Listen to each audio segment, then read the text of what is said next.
Another day, another loss for the Padres. They lose game 2 of this series to the Brewers. They've lost both games of this series so far, so they've already lost the series and hoping not to get swept tomorrow. Crony, obviously, we saw him earlier in the game with the cast on, so he's going to be out for the rest of the season, I would imagine. And Garrett Cooper, who was playing first base in place of him, almost hits a 3-run game-tying home run there. And that's what it's been for this Padres team. A lot of warning track shots this season. A lot of almost, they almost did this, they almost did that, almost came through in a certain situation, almost did a big-time home run. What if? There's a lot of what ifs in this season as well. And that happened today in this game as well. Pedro Avila was pitching well through 4 innings, and then the 5th inning obviously got into some trouble.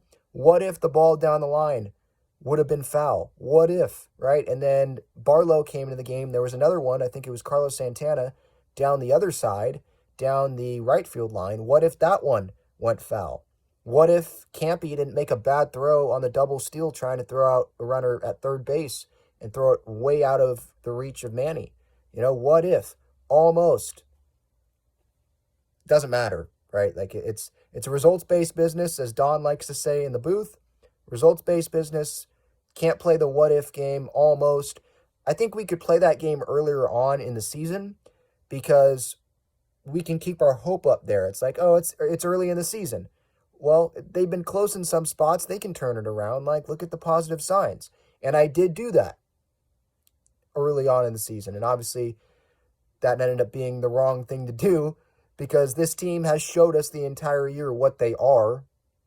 A team of almost, a team of, oh, they're talented, but they can't come through consistently enough this season, right? On paper, things look good. Things looked good. But what matters is the results on the field, the win-loss. And 9th inning, obviously, Devin Williams in the game, knew the game was over there. I credit the Padres for fighting, I guess, battling out there, as Jace Tingler would say in this post-game presser if he was still managing this team. But battling is not good enough anymore. And the Padres are now tied with the Washington Nationals in the wild card standings. If I were to tell you before the season that the Padres would be tied on August 26th with the Nationals, the rebuilding Washington Nationals, this late into the season, you would have probably laughed at me. But that's exactly where this Padres team is at.